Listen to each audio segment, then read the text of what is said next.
I'm Mark Weed. I'm in Reykjavik, Iceland, as part of Iceland Airwaves, and actually I'm in a dressing room of what appears to be a football stadium with Ted and Ben from Mumford and Sons. Guys, do you know, is this place you're playing tonight actually a usual venue, or have they made it a venue just for you? Gigs this year have been in the dressing rooms of various sporting institutions. You're doing a tour completely? Yeah, it could be like a basketball arena, but the rooms like this are just like acoustically, they're good. They're good. We like it.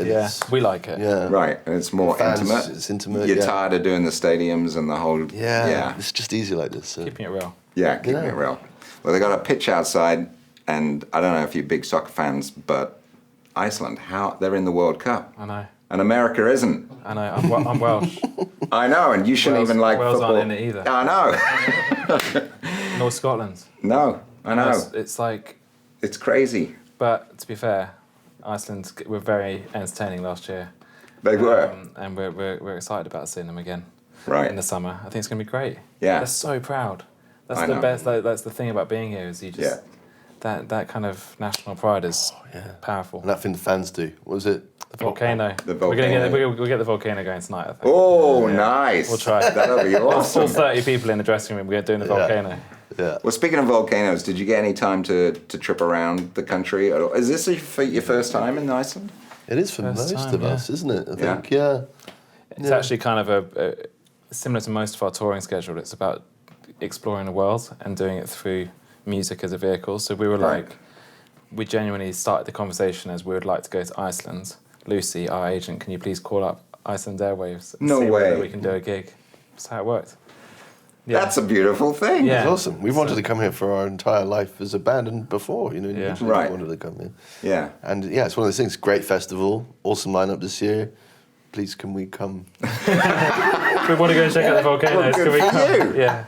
Seriously, because you're not on tour right now, so it was kind of a one-off trip for you. So, did you get time to see any of the island then before, or are you staying a little longer? Did the Golden Circle today. Oh, yeah? Early start. Tell people what that is, because it's kind of like the trip that you all should take. That's the first one I took when I came here in 2011, and it's kind of like a quick tour of the most spectacular places on the planet. Yeah, it's great. National Park was awesome, where, huge barren land. Yeah. And then went and saw some geysers. I think you call them geysers. Yeah. We like calling them geysers. I've got a great slow-mo video I'm going to put up on our Instagram later. Sweet. Of a geyser blowing its load. And then and what was the other one? Oh, the waterfall. The stunning. waterfall. Yeah. And it was so cold out there. Oh, no. Today, because the wind chill factor. This is like a storm brewing today. All the flights were cancelled. We're on Iceland and no one else can come because they've cancelled the flights. There's a huge storm happening out there. In fact, when you guys are on stage, it could get really gnarly. It's like 60-mile-an-hour winds and snow happening. So we're hoping that the audience is going to be okay. Yeah. And you just came back from soundcheck, Ted, so is everything sounding good up there? And how are you guys augmenting yourselves for this one-off gig? Is it just you guys, or you got more players playing with you? We've got our sort of usual complement, pretty much. We've got our horns with us, and our fiddle player's actually in Australia, so we've found someone to stand in for him. But it's good. I love rooms like this. This is like a nice size. It's like a rock box, isn't it? This is going to be hopefully quite a sweaty sort of event. Hopefully. Yeah. Yeah, that's when you know it's going well. Ted likes to sweat. It's my cardio. I've got to do it a few times a week. Yeah. 10,000 steps around the stage. Well, speaking of sweaty, did you go any of these sweaty nightclubs last night and see any of Iceland Airwaves at all? Nice. See what you did there. Saw a couple of things. Ida, I-D-E-R, I believe. Two girls from London, I'm going to say. It sounded like they're from London. I'm going to screw this up. They're brand new. But like a lot of the stuff here, it's kind of like brand new music. Fresh. And that was really exciting. Like the whole set was super engaging. There's probably about 300 people in the room. Yeah.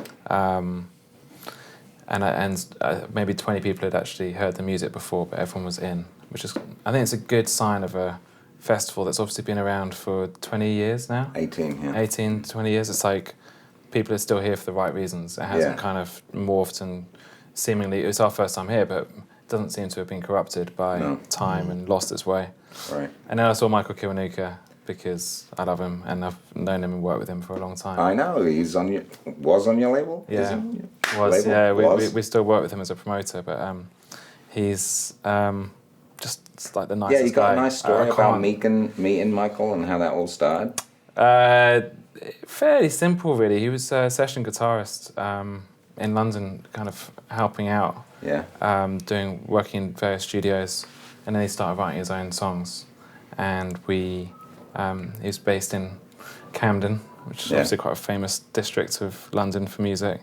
And yeah, it's just always been very, very much straightforward with Michael. He kind of, he's not trying to overcomplicate the proposition. He just writes heartfelt songs that feel classic immediately. Yeah. Yeah. So it was great. And last night he was playing just next to where we're staying, which was perfect ending to the night because he went on stage at 12:30. It's quite a late festival, isn't it? Yeah, it is. Quite a late night festival. Well, they're a late night communal. We were in Akureyri, which is the second city of Iceland, and they say things don't get started there till like midnight and 1. They're like crazy, especially at the weekend. They stay up until 4, you know, so they go to the show. Of days and nights, right? Right, That's the thing. That's part of it. Yeah, sunrise didn't happen today for ages. Sunrise was at like 11 or something. Yeah, I woke up, I got open the curtains. that's good. I purposefully left my curtains because I knew we had an early start to go on this trip this morning. Yeah. And I left the curtains open thinking they'll help with the alarm. And when the alarm went off, I looked outside, I was like, something's gone wrong here. Check my settings on my phone and no. Well, real quick, any news about Communion? Because we had your shows in the Twin Cities when you used to do the shows. And obviously, Michael, we know. Any news about that? Any other big artists we should look for? Have you been working on it? At the moment, it's especially in the States, mostly focused around Alan Raymond. Oh, yeah? Yeah, great artist out of Toronto. And we've been working alongside him for just over a year and a half now. And he's great. Got a new record just came out. And then a bunch of other exciting things happening in other parts of the world. But yeah, it's good. We'll try and get that showcase happening again in the Twin Cities. And I think in the next year, we just kind of had to, we spread ourselves a bit thin, I think, trying to do all of that at the same time as other things going on in life. I just got involved in a venue in London called O'Meara, which has been quite distracting. Booking it and building it. Built a venue. Really? Yeah. It's awesome. Wow. How do you go about? I was going to talk about it then, Ted. Why is it so beautiful? I mean, you just said you like rock boxes. I mean, as a band, do you know what should be? Well, I think this is exactly why you're so well qualified to do it. You know, we live in venues of various sizes and shapes and designs, and I think to knock one, you know, basically what Ben had the opportunity to do in London is build something kind of from scratch. Right. So it's fully accessible. You know, it doesn't matter who you are, you can get in. It's no problem, and it's beautifully orientated and beautifully designed. It's just like sounds good. It's the right size. You know, it's just. What's the right size? What is this? 300, 320. But there's lots of other rooms. So we have like parties of 800 people because there's lots of other rooms. Okay. But the live room itself is that size that I think for any city, any major city, every artist has to set out that room. Mm-hmm. You know, for a long time in New York it was Mercury Lounge, or in London I guess we had either the Borderline or then it became Oslo. And I'm trying to think what the equivalent, maybe 7th Street, I don't know what would have been that room, but... Yeah, 300, 350. Yeah, it's that kind of size, but you know that whatever happens, that if you can go into a town, so we've had a lot of international acts passing through, and you play that show and you nail that show, then you know that you're going on to other things. So it's like, it's always a moment. We had Maggie Rogers and Georgia Smith and some great artists through over the last few months doing their first sold-out London show. So it's been fun, but obviously, like I say, a little bit distracting. And now it's kind of like on its way and a little bit, it's kind of under control, and I can get my head fully back into hopefully what's going to be a busy year for us next year. Well, I was going to say, Ted, do you want to give us any idea where Mumford and Sons are in terms of planning for the future? New album, tour, or even something special? Well, we're always writing, so we got our sort of minds in the fourth record, which is really exciting. Mm-hmm. There's obviously a little bit of work to do before it actually exists, but we're sort of getting there in our way. Yeah. Before that, we're going to Senegal, which is the sort of next thing we're doing after this little nice. Is solitary that gig in Iceland. A follow-up to the Johannesburg Exactly EP? that, yeah. So we were with Baba Mal in Cape Town and Johannesburg and touring around South Africa. It was the beginning of this year, wasn't it? What was it, February? Or was it last year? Now. Was yeah, it? a year and a half ago now. Was it? Okay. Yeah, it was. It must have been. Well, no one can be sure. Year and a half, There's no yeah. way of knowing. It's our first time in Senegal. I think Winston's been once. He went to this festival. It's actually Baba Mal's festival that's been running for a long time, and takes over the whole of his hometown called Podor, on the northern border, and it feels like a proper adventure. I think it takes days to get. You fly to Dakar, and then it's sort of basically 2 days, however you can figure out to get there. Probably most like driving, but it's complicated. You got to go. Well, it's complicated in more ways than one down there too, in terms of safety, security. Yeah, Senegal's pretty cool. I think it's pretty chill out there. Yeah, good. But production-wise, it's proving a little bit interesting. Yeah, we don't know quite what the gig's gonna be. We're also not entirely sure that anyone apart from Baba really wants us to be in Senegal, so we're going to find out. There'll be an awkward moment where he's like, "Here, my friends, Mumford and Sons." Everyone's like, "What is it?" Yeah. Okay, bye. We're closing out the Sunday night of that festival, and we're obviously playing a lot of those songs. We've been in the studio a bit more with Baba, and that's been great. He's just been a really good creative force to be around. Oh, cool. Yeah, he's amazing. A really amazing guy. And so, people like Johan from The Very Best, who features heavily in that record, and some other characters, Mamadou, who's going to be on that trip. It's good. We really feed off other people's energy. You would think that there'd be enough between the four of us to kind of spark, and there is, but that we also like to make the party as wide as possible. Yeah. And I was going to say, have you invited any special guests tonight? Are we going to get some collaborations with any Icelandic musicians, or was it too? I heard quick to do that? I heard yesterday that Junius Mavant was going to come, but I don't think he's coming to play. I think he's coming to watch. And I'm a fan of his. Been listening to Sigur Rós all day. I don't think any of them are around. Right. We'll see. Sometimes it being such a sort of flying visit, there's not really a lot of time to meet people and sort that out. It would have been nice. Playing any new songs or? Probably. Yeah, a couple. Yeah. Really? Yeah, a couple new songs. Whoa. Yeah.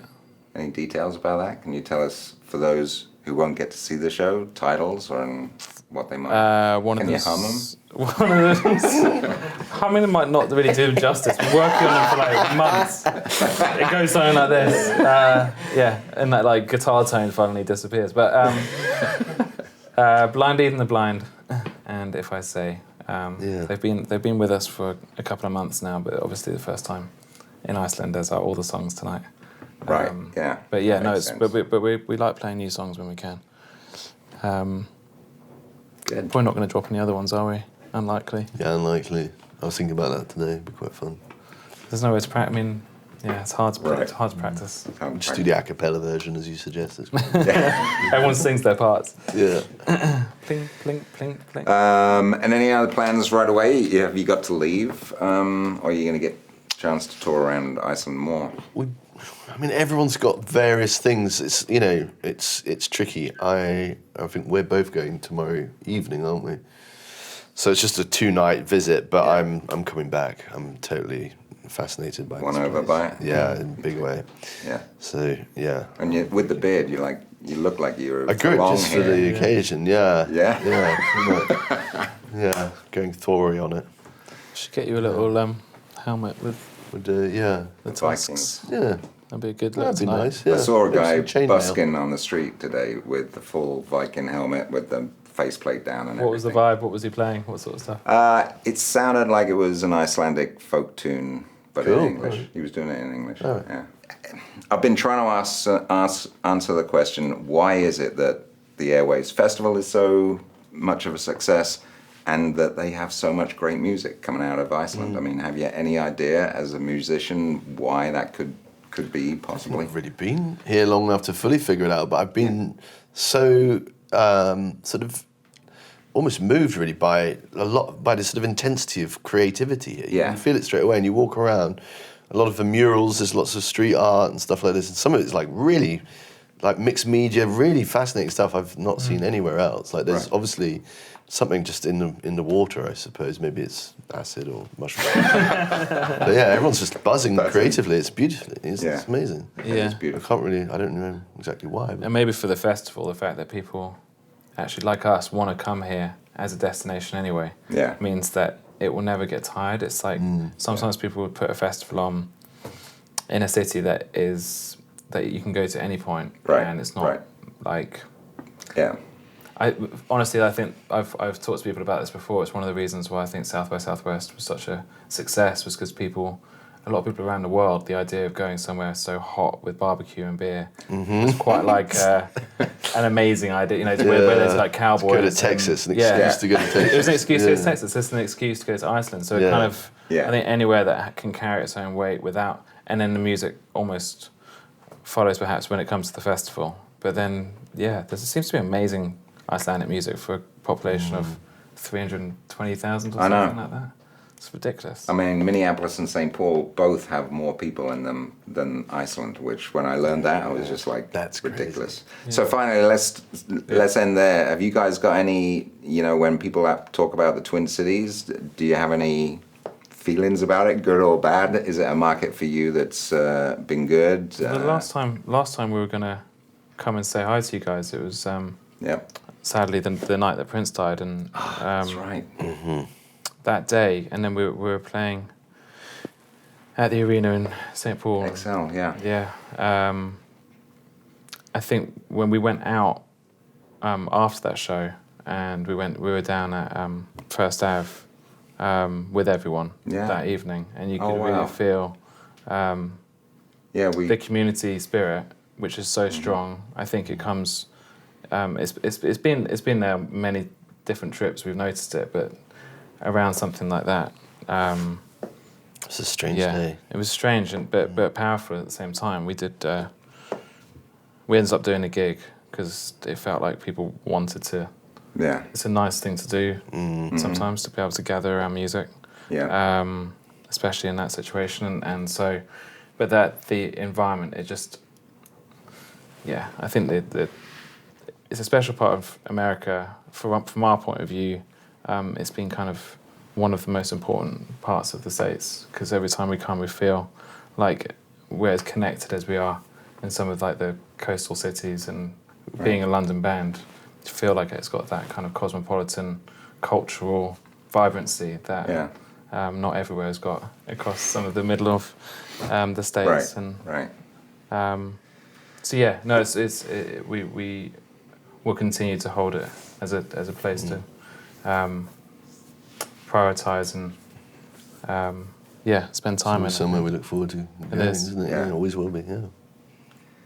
Well, thanks for spending time with us on that night, because I actually didn't put two and two together, but I had a lot of people who said that it was great that you guys played, and that they could share in that, and the fact that hearing that you went down to First Avenue is kind of making me choke up now. So thanks for doing that. Thanks for supporting our music scene, and good luck with the new album and the trip to Africa and whatever you've got in your future. And hopefully we're going to have a great show here in Iceland to wrap up. You guys are going to wrap up. Yeah. Airwaves 2017. Rock up. Yes. Ben and Ted from Mumford and Sons playing the final show of Iceland Airwaves 2017. This is Mark Wheat from The Current.